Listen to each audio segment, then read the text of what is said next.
कोलाबा जाने वाले bus stand पर मैं अकेली खड़ी थी। वर्ली सी फेस के सामने बंबई का समुद्र हाथ मुंह धोकर सुबह की पूरी तरह खिलने का इंतजार कर रही थी। उसकी छाती पर अटखेलियां करते समुद्र पाखी लहरों के साथ ऊपर नीचे जा रहे थे। दूर तक फैले समुद्र पर जहां मटियाला सा नजर आता था, वहां खड़े 2-3 जहाज चित्र की तरह गढ़े लग रहे थे। तभी सुबह के साथ अटखेलियां करती हुई हवा ने मेरे कान में आकर कहा, कोलाबा जाने वाली बस आ रही है। बस घूं करके झटके के साथ आकर रुकी। मैं बस पर चढ़कर बिना रुके सीढ़ियों से ऊपर की मंजिल पर दौड़कर चढ़ गई और आगे की सीट पर बैठ गई। समुद्र की लहरों ने मुझे पकड़ना चाहा। ज्यों ही खूब ऊंची छलांग उन्होंने लगाई तो मैं पूरी उसमें भीग गई। बस दौड़ने लगी तो मुझे लगा मैं हिडोले पर झूल रही हूँ। बस बाएं मुड़ती तो मैं पूरी की पूरी पीतल की गगरी की तरह बाएं झुक जाती और दाएं मुड़ती तो दाएं लुढ़क जाती। सीट की लोहे की डंडी को जोर से थामे हाजी अली के आगे से निकली तो मैंने हाजी अली पीर को झुककर आदाब करके सैनिकों की लंबी उम्र की भीख मांगी। हाजी अली का सुंदर चौराहा पार करके मैं पेंडर रोड में दाखिल हुई तो मुझे होश आया और 1971 की जंग में जख्मी हुए जवानों की सूरत आंखों में घूमने लगी। भारत पाक में छिड़ा हुआ युद्ध खत्म हो गया था। बच गई थी तो कुछ सांसें जिन्हें जंग के मैदान से उठाकर लाना पड़ा था। मुझे ख्याल आया इसी तरह कई जख्मी पाकिस्तान में भी होंगे। मैं कोलंबा के मिलिट्री अस्पताल में आए हुए घायल सैनिकों को देखने जाती थी। वहाँ के सभी डॉक्टर व नर्स मुझे पहचानते थे। वही बता देते थे कि आज इस मरीज के पास जाकर बैठो, आज उस सिपाही से बात करो। मैं उनकी दवाई का पूरा ध्यान रखती और उनसे बातें करती रहती। बड़ा सुकून मिलता था। यूँ लगता कि इस जंग में मेरा भी योगदान है। मैं इनकी सेवा करके देश की सेवा कर रही हूँ। रास्ते में मैंने अपनी हैसियत के मुताबिक 1 दर्जन केले, 1 दर्जन संतरे और कुछ गुलाब के फूल खरीदे। सीढ़ियाँ चढ़कर मैं अस्पताल के पहले माले पर पहुंची तो व्हील चेयर पर उकड़ू बैठा एक सिपाही आंखों पर हाथ रखे करा रहा था, हाय माए के करा, हे माँ क्या करूं। मैं चौंकी, यह डोंगरा जवान है। मैंने वहीं से व्हील चेयर पर हाथ रखा और खिदमतगार की तरफ मुस्कुरा कर देखा और साथ साथ चल पड़ी। कमरे में जब उसे बिस्तर पर लिटाया गया तो वह फिर एक बार बोला, हाय माए बड़ी पीड़ा है, हे माँ बड़ी पीड़ा है। मेरा कलेजा बाहर आ गया। उसकी आवाज़ में पता नहीं कितने दर्द भरे थे। माँ कहते वक्त जब उसके होठ मिले तो उसके सूजे हुए होठों पर खून का एक कतरा निकल आया। डॉक्टर ने आकर उसे एक इंजेक्शन दिया। उसका मुंह सिर ढका ही था।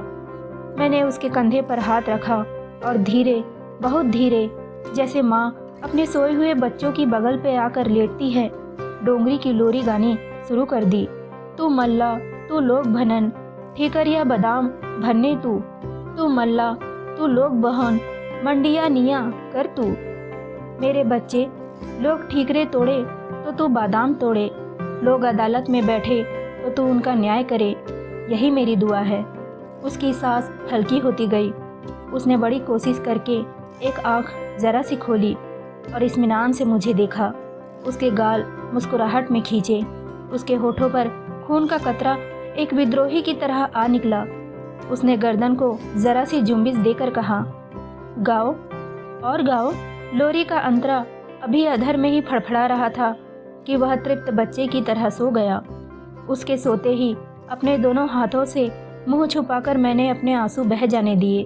पता नहीं यह कब तक चला। बेआवाज आंसू निकलने में बड़ी तकलीफ होती है। आवाज़ अंदर ही घुटकर फड़फड़ाती रहती है। खारा पानी निकलने के बाद भी कुछ भीतर रह जाता है, जो बादलों में बिजली की तरह मुखर होता रहता है। अचानक कंधे पर एक हाथ का कसाव मुझे बाहरी दुनिया में ले आया। मैंने अपनी चुनरी से आंसू पोंछे और घूम कर देखा। सिपाही की ही उम्र का एक डॉक्टर सफ़ेद कोट में झूलता, स्टेथोस्कोप हाथ में थामे बड़ी हमदर्दी से मुझे देख रहा था। उस वार्ड में 6 बीमार थे। सबके बिस्तर के आगे पर्दे लगे थे। उनके भीतर युद्ध की भयावहता का नंगा रूप खुला पड़ा था। डॉक्टर ने मुझे पीछे आने का इशारा किया। बाहर कॉरिडोर में आते ही उसने बड़ी धीमी आवाज़ में पूछा, आपको कैसे पता चला? मैं हैरान सी डॉक्टर को देखने लगी। शायद उसे अपनी गलती का एहसास हुआ। वह सवालिया निगाहों से मुझे देखने लगा। मैंने कहा, मैं रोज़ यहाँ मरीजों के पास आकर बैठती हूँ। यह डोंगरी बोल रहा था तो मैं इसके पीछे पीछे चली गई। यह मेरा हमवतन है, इससे बड़ा कोई रिश्ता नहीं होता। इसे क्या हुआ है डॉक्टर साहब? वह वार्ड के अंत में खिड़की से झांकते समुद्र को देखते हुए बोला, इसके दिमाग में छर्रे घुस गए हैं। यह बम फटने के स्थान में अपने साथी को उठाकर लाया था। हम कुछ नहीं कर सकते, बस जब तक है तब तक इसकी देखभाल कर सकते हैं। इसकी तकलीफ किसी से देखी नहीं जाती। जब यह चिल्लाता है तब दीवारें भी सहम कर कांपने लगती है। मैंने पूछा, इसके घर वालों को तार दे दिया होगा ना? जम्मू से यहाँ आने में 2-3 दिन लगेंगे। डॉक्टर साहब चुपचाप सोचने लगे, फिर बोले, पर आप आती रहिए। मरने से पहले किसी अपने को देखकर इसे यकीनन खुशी होगी। मैंने पूछा, डॉक्टर साहब इसे कब तक होश आएगा? डॉक्टर मायूस होकर बोला, दर्द पर मुनहसिर है, 4-5 घंटे तक होश आ सकता है। 4 घंटे बाद जब मैं लौटी तो वह सूप पी रहा था। मैं जाकर उसकी चारपाई के पास रखे स्टूल पर बैठ गई। मैंने पूछा, हुण ठीक हो ना? उसने कहा, हाँ इस वक्त तो ठीक हूँ। सूप पीते वक्त मुंह खोलने में उसे तकलीफ हो रही थी, पर अब उसके होठ पहले से कम सूजे हुए थे। उसने लड़खड़ाती आवाज़ में पूछा, इत्थे किया आइया? मैंने कहा, मैं यहाँ रोज़ घायल सिपाहियों को देखने आती हूँ। नर्सें बता देती हैं किसके पास बैठूं। किसी किसी की सेवा करने का मौका मिल जाता है। कई लड़कियाँ आती है। सिपाहियों से बात करके लगता है कि देश की सेवा और देश की रक्षा में हमारा भी योगदान है। और आपको तो पता ही होगा, हमारे सैकड़ों और हज़ारों लोकगीत सिपाहियों पर ही तो रचे गए हैं। मुझे अपने सिपाही बहुत अच्छे लगते हैं। उसने खुश होकर कहा, आपको सिपाहियों के लोकगीत आते हैं? मैंने कहा, हाँ हर डोंगरी औरत को आते हैं। वह आग्रह से बोला, मेरे लिए गाइए ना। मैंने अपना गला धीरे से साफ किया और ऐसे गुनगुनाने लगी कि सिर्फ वह सुन सके। बोल मेरिए जिंदड़िए, दूर सपाई की माँ रोहन देना। मेरी जान बताओ, सिपाही दूर कैसे रहते हैं? उसे अपनी भाषा में गीत सुनकर बहुत सुकून मिल रहा था, जैसे मांद्री जबान उसका दर्द पी रही थी। आसपास मरघट जैसी खामोशी थी। थोड़ी देर बाद मैं चुप हो गई। मैंने धीरे से पूछा, आप कहाँ के हैं? उसने कहा, चनैनी का हूँ। जम्मू से कश्मीर जाते हुए दाई तरफ सफ़ेद सफ़ेद महल है ना, बस वही एक नदी बहती है, वही बिजली घर भी है। चनैनी के राजा की माँ हमारे गांव की बेटी थी। मैं कई बार राजा के महल में भी गया हूँ। राजा की बात करते करते उसके चेहरे पर बड़प्पन की एक परछाई उजलाने लगी। मुझे लगा यह खुद भी राजा है। मैंने पूछा, घर में कौन कौन है? उसकी आंखें भर आई। फिर वह मुस्कुरा कर बोला, सब कोई है। मेरी माँ, बाबूजी, बड़ी भाभी, बड़े भैया, उनके बच्चे। वैसे तो गांव में हर कोई अपना ही होता है। फिर वह बोला, बोबो जी आप कहाँ की है? मैंने कहा, पूर्वमंडल की हूँ। नाम सुना है? वह उत्साह से बोला, मैं वहाँ शिवरात्रि में गया था। देविका में भी नहाया हूँ। देविका को गुप्त गंगा भी कहते हैं ना? मैंने मुस्कुरा कर कहा, हाँ। फिर वह बोला, मैं अपनी भाभी को लिवाने गया था। मैंने पूछा, तुम्हारी भाभी कौन से मोहल्ले की है? उसने रस में डूब कर कहा, बोबो मोहल्ला तो नहीं जानता, पर उसके घर में अत्ती है, भाभी की छोटी बहन अत्ती, यह उसका नाम है। मैंने पूछा, यह कैसा नाम हुआ अत्ती? उसने मुस्कुरा कर कहा, अति से बना होगा। वह काम अति में ही करती है। पानी भरने जाएगी तो 16 घड़े भर लाएगी। एक बार में 2 घड़े उठाती है अत्ती। उसका चेहरा मुलायम हो गया, जैसे पूरे वजूद पर अत्ती छा गई। मैंने उससे बड़े स्नेह से पूछा, तुम्हें अत्ती अच्छी लगती है ना? वह शर्मा गया। मैंने मन के आकाश में सपने का एक गुब्बारा बनाकर छोड़ दिया, ऊपर, बहुत ऊपर। फिर सोचा, अपने गांव में अत्ती को ढूंढना कोई मुश्किल तो ना होगा, ढूंढ ही लूँगी, पर किसके लिए? वह कह रहा था कि मेरी माँ रोज़ सवेरे मुझे कीरड़ पिलाती थी। कीरड़ जानती हो ना? मैंने कहा हाँ, जिस दही से मक्खन नहीं निकाला जाता उस लस्सी को कीरड़ कहते हैं। हम दोनों ही एक साथ बोलकर हंस पड़े। मैं उसका हाथ सहला रही थी। वह कह रहा था, बोबो जी, मेरे बाबूजी भी फौज में ही थे। लड़ाई में उनकी बाह पर गोली लगी तो पेंशन पाकर घर आ गए। अब उनकी पेंशन और थोड़ी सी खेती से ही गुजारा होता है। मैंने पूछा, और तुम्हारा भाई? वह कहने लगा, भाई तो जम्मू कश्मीर रूट पर बस चलाता है, कभी जम्मू कभी कश्मीर, महीने में 1-2 दिन घर भी रहने आता है। मैंने कहा, फिर तो तुम उसके साथ बस पर खूब घूमते होंगे? सिपाही का चेहरा और नरम पड़ गया। उसने कहा, कई बार भाई अपने साथ बस में ले जाता था। बटोत में हमारा नैनीहाल है ना, वहाँ भाई मुझे छोड़ देता था और आती बार वापस ले जाता था। मेरे नैनीहाल में मेरे मामा मामी मुझे बड़ा प्यार करते हैं। उनके दडूनियों के बाग है, उनसे खट्टा अनारदाना बनता है। हम गर्मियों में अनारदाने की चटनी पीसकर खीरे में भर कर खाते हैं। हम दोनों हंस पड़े। मैंने पूछा, तुम फौज में कब से हो? बोला, यही कोई 4 साल से। बापू तो चाहते थे कि मैं चनैनी में ही दुकानदारी करूं। बापू को जब एक मुश्त पैसा मिला तो उनकी यही मर्जी थी, पर मैं अड़ गया।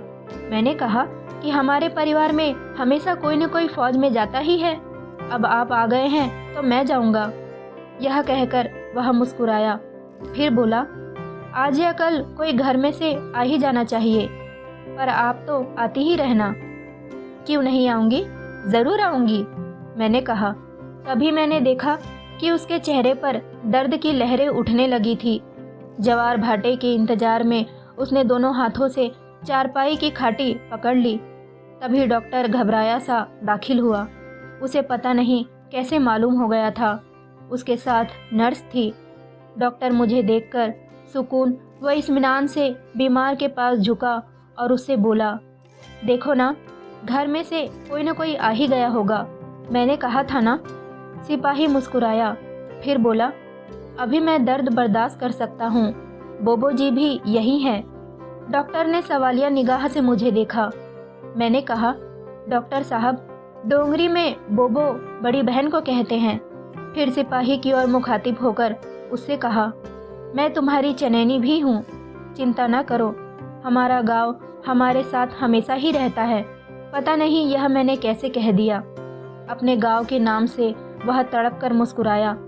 मैंने उसका हाथ अपने हाथ में लेकर कहा, चन माड़ा चढ़ैया ते लिश्के बीच भालिया, चमकी चनैन मोइये दिक राती कालिया, मिलना ज़रूर मेरी जान हो। मेरा चांद थाली में चमक रहा है, देखो चनैनी कस्बा काली रात में कैसे उज्जवल होकर चांद की तरह निकल आया है। मेरी जान, मिलना ज़रूर। देखो तुम्हारी चनैनी पर भी लोकगीत बना है। वह मुझे अविश्वास से देख रहा था। शायद वह सोच रहा था कि मैं चनैनी हूँ या नहीं। चनैनी उसका खूबसूरत कस्बा, उसका जन्म स्थान। वहाँ काली रातों में चमकते राजाओं के सफ़ेद महल हैं, जहाँ बहती नदी के पानी से झांकते गोल गोल पत्थर तारों की तरह जगमग करते हैं, जहाँ से श्रीनगर जाती बस की घुमावदार चाल को उसका कस्बा टुकुर टुकुर ताकता रहता है, जैसे नंग धड़ंग बच्चे हैरानी से बस की रोशनियाँ देखते हैं। डॉक्टर ने सिपाही को इंजेक्शन लगा दिया। वह धीरे धीरे नींद की गोद में जा रहा था। डॉक्टर ने मेरे कंधे पर हाथ रखा। मैं रो रही थी। क्या ये टुकुर टुकुर ताकती उसकी आंखें सचमुच निश्चल हो जाएंगी? क्या यह अपनी जन्मभूमि के लिए तड़पने वाला सिपाही यह बम्बई के किसी शमशान घाट में राख हो जाएगा, या इसके घरवाले इसका शव चनैनी ले जाएंगे? कौन जाने। मैं तो यूं ही लपेट में आ गई थी। डॉक्टर की आवाज़ से जैसे मैं चैतन्य हुई। मैंने अपने आंसू बह जाने दिए। डॉक्टर ने उस पर कोई ध्यान नहीं दिया। वह आकर मिन्नत से बोला, आप कल भी आएंगी ना? मैंने कहा, हाँ। डॉक्टर ने कहा, आप कभी भी आइए, पर सुबह नाश्ते के वक्त यह थोड़ा चैतन्य रहता है। घर जाते समय मुझे लग रहा था कि जैसे मेरा आत्मीय, मेरा अपना, मेरा वतन जाया, यहाँ अकेला पड़ा है। मेरी तरह कई लोग वापस जा रहे थे, कोई आशा के साथ, कोई दुविधा के साथ। सिपाही को डॉक्टर ने 2-3 दिन से ज़्यादा नहीं दिए थे। अगली सुबह मैं पहुंची तो वह नाश्ता कर चुका था। नर्स उसका मुंह पोंछ रही थी। छर्रों से भरे सिर पर सफ़ेद कपड़ा कफन की तरह लिपटा हुआ था। उसने मुस्कुराकर मेरी ओर देखा तो वह मुझे किसी दरवेश की तरह लगा, दरवेश जो अपनी जगह से निकलकर बाहर आ गया हो। नर्स ने आंखों ही आंखों में पूछा। मैंने कलाकंद का दोना उसकी तरफ कर दिया। नर्स भी मुस्कुराने लगी। उसने कलाकंद का दोना हाथ में लिया और सिपाही को खिलाने लगी। सिपाही ने काफ़ी कलाकंद खा लिया तो कहा, सिस्टर तुम भी खाओ ना। सिस्टर मुस्कुराती रही। सिपाही ने मुझे कहा, इस कलाकंद में मुझे उस गुड़ की बर्फ़ी की याद आती है जो हमारी चनैनी में दुर्गा हलवाई बनाता था। इस बात पर हम तीनों हंसे और हंसते ही चले गए। सिपाही के गले में जैसे कुछ फंसा। मैंने उसकी पीठ पर हाथ फेरा और नर्स उसे पानी पिलाने लगी। काफ़ी देर में उसकी सांस सामान्य हुई। वह ठीक होते ही कहने लगा, बोबो जी आज बड़ा आनंद आया। मुझे कलाकंद बड़ा प्रिय है। मुझे उस पर बड़ा प्यार आया। मैंने प्रसन्न होकर कहा, तुम कहो तो कल राजमा चावल ले आऊं? उसकी आंखें चमकने लगी। वह बोला, राजमा चावल खाए तो सच में बड़े दिन हो गए। क्या राजमा पूछ के हैं? मैंने कहा, हाँ हाँ पूछ के ही हैं। वह बेहद खुश हुआ। मैंने तो उसे छेड़ा, क्या अत्ती को चिट्ठी लिखूं? वह शर्मा गया। एक क्षण के लिए जैसे उसकी सारी पीड़ा काफूर बनकर उड़ गई। फिर कनखियों से मुझे देखकर बोला, कैसी बात करती हो बोबो, भाई जी सुनेंगे तो मार ही डालेंगे। वह पता नहीं जानता था या नहीं, लेकिन मार डालने के लिए उसके सिर में धंसे छर्रे धीरे धीरे जहर बनकर उसको अपने आगोश में ले रहे हैं। बेहोशी फिर उस पर तारी होने लगी। उसका मुंह चमक रहा था। उसके हाथों ने कसकर मेरे दुपट्टे का कोना पकड़ा हुआ था। मैंने सोचा कि यह सो जाएगा तो इसकी उंगलियों में फंसा यह दुपट्टा कैसे निकालूंगी। मन के भीतर पहाड़ी बादलों के सीने में चमकती बिजली कड़कने लगी। मैंने उसके माथे पर हाथ फेरते फेरते कहा, यहाँ से ठीक होकर तुम चनैनी जाओगे या बटौत? उसने यत करके जवाब दिया, पहले यहाँ से तो निकलूं। इस चारपाई से मैं बड़ा तंग हूँ। लगता है यह दर्द की रस्सियों से बुनी हुई है और सारी रस्सियाँ मेरे इर्द गिर्द लिपटी हुई हैं। मैं उसकी दार्शनिकता पर मुग्ध हो गई। वह नींद में जाता जाता बोला, राजमा बहुत गलाना और मिर्चें कम डालना। मैंने कहा, ठीक है, अब तुम सो जाओ, मैं कल सुबह आऊँगी। उसने आंखें खोलने की कोशिश की। मैंने कहा, सो जाओ और देखो सिपाही घबराता नहीं है। डोंगरा सिपाहियों के हौसले सिपाहियों के गीत गाने वाले सुरों से ज़्यादा बुलंद रहते हैं। वह मुस्कुराया। उसकी मुस्कुराहट रोने से ज़्यादा उदास थी। उसने मेरा आंचल पकड़ लिया था। उसकी सांस शिशु की सांस की तरह कोमल और स्निग्ध हो गई थी। मेरा आंचल भी उसके हाथों से छूट रहा था। मैंने धीरे से उसे खींचा और उसकी चारपाई पर हाथ धरे। उसकी सांस का आरोह अवरोह देखने लगी। नर्स ने आकर कहा, अब ये 4-5 घंटे सोएगा। बाई तुम जाओ। मैंने कहा, नर्स अगर तुम्हारे रहते उसे होश आ गया तो उसे कहना मैं कल उसके लिए खाना जल्दी ही लेकर आऊँगी। अगले दिन खाने से डिब्बा भरकर राजमा की खुशबू को बंद करके मैं अस्पताल में उसके वार्ड की ओर जा रही थी। सोच रही थी कि राजमा चावल सिपाही को कितना खुश कर देगा। मेरी चाल तेज हो गई। स्त्री को खाना बनाकर खिलाने में हमेशा ही सुख मिलता है। मेरे कदम तेज होते गए। उत्साह दौड़ने लगा। जब मैं उसके वार्ड में पहुंची तो देखा कि उसके बेड पर 3-4 सिर झुके हुए हैं। टांग में पलस्तर चढ़ा है और सिर पर वह सफ़ेद कफन सा भी नहीं है। वह करा रहा था। मैं पास जाकर खड़ी हुई। रोटी के गरम डिब्बे पर टपकते अपने आंसुओं की आवाज़ मैं सुन सकती थी। डॉक्टर उसे देख रहे थे। यह सिपाही कोई दूसरा था जिसके लिए मैं राजमा चावल लाई थी। वह कहाँ चला गया? तभी मैंने देखा कि कल वाली नर्स एक ट्रे रखकर जा रही थी। मैं उसके पीछे भागी। मैंने कॉरिडोर में उससे पूछा, सिस्टर वह कहाँ है जिसके लिए मैं राजमा चावल लाई हूँ? सिस्टर बोली, उसके बाद तो उसे होश नहीं आया। कल रात ही उसे ले गए थे। यह नया सोल्जर आधी रात को आया है। नर्स के लिए तो यह रोज की बात थी, लेकिन मैं कितनी देर वहाँ खड़ी रही। फिर जाते जाते मैंने अस्पताल के फाटक के साथ वह डिब्बा रखा और घर चली आई। इस बात को अब कई बरस हो गए हैं। एक बार जम्मू जाने पर सिपाही की याद आई तो तड़के ही मैं चनीनी की बस पर सवार हो गई। अगली सीट पर बैठे बैठे मोड़ों की प्रदक्षिणा से निठाल होकर जब मेरी आंख लगी तो जगह जगह सिपाही दिखाई देने लगा, जैसे वह मेरे साथ साथ चनैनी जा रहा हो। पता नहीं उसके माँ बाप, उसके भाई भाभी, बच्चे सब कैसे होंगे। और अत्ती का क्या हुआ होगा? शायद उसका ब्याह हो गया होगा। वह कहाँ से जान पाएगी कि उससे ब्याह करने की एक ख्वाहिश चिता में भस्म हो चुकी है। ठंडी पहाड़ी हवा बार बार आकर मेरे बालों पर हाथ फिरा रही थी और मेरे ख्वाब में मुस्कुराते सिपाही का चेहरा मोड़ों पर झांकने वाले सूरज की तरह चमक रहा था। मुझे लगा वह भी मेरे साथ चनैनी जा रहा है। अभी मैं पूरी की पूरी सिपाही के तसव्वुर में ही थी कि कंडक्टर की कर्कश आवाज़ मेरे कानों में पड़ी, चलो उतरो, चनैनी चनैनी चनैनी की सवारियाँ। मैंने उतरकर आसपास देखा। 2 लोग गठरिया उठाए चल रहे थे। मैं उनके पीछे पीछे हो ली। पता नहीं क्यों मैंने उनको सिपाही के घर का पता पूछने के काबिल नहीं समझा। बाजार में चारों तरफ देख देख कर मैं हलवाई की दुकान ढूंढ रही थी। दुर्गा हलवाई की गुड़ की बर्फी का जिक्र उसने किया था।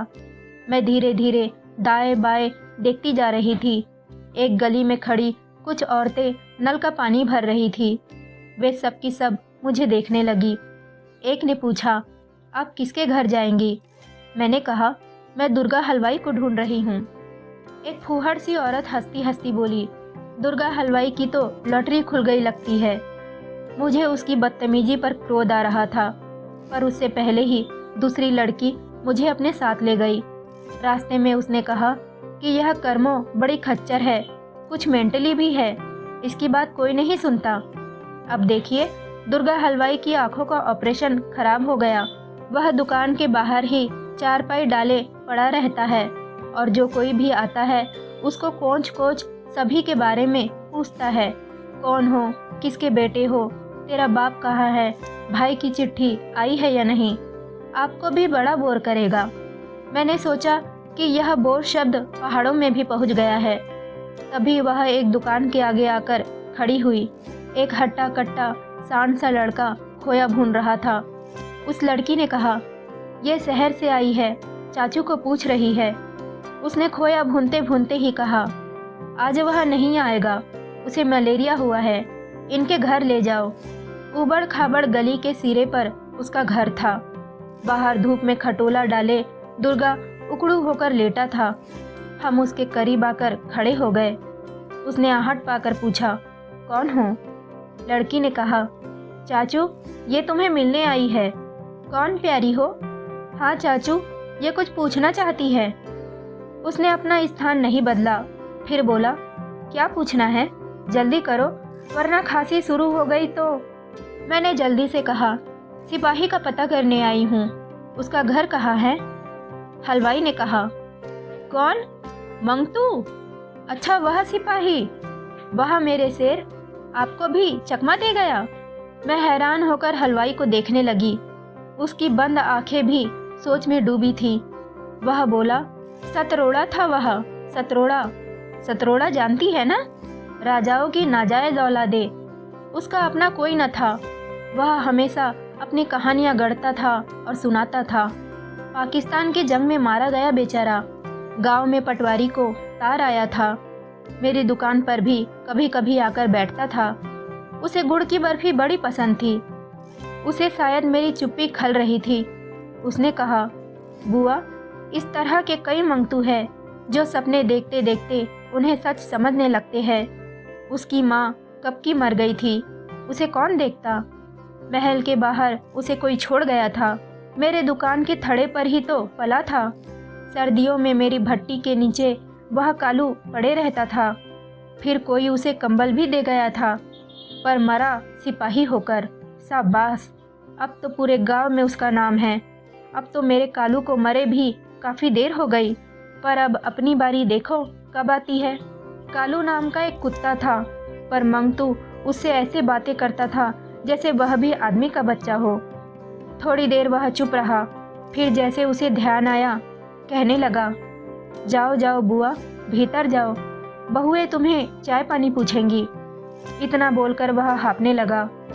मेरी सुनने बोलने की शक्ति खत्म हो गई थी। यहाँ तक कि साथ साथ आता मंगतू बार बार आंखों के सामने आ रहा था। मैं उस जगह से कदम उठाने का हौसला करने लगी जहाँ मंगतू, उसका परिवार, उसकी अत्ती और उसके सपने सब कुछ दफन हो गए थे।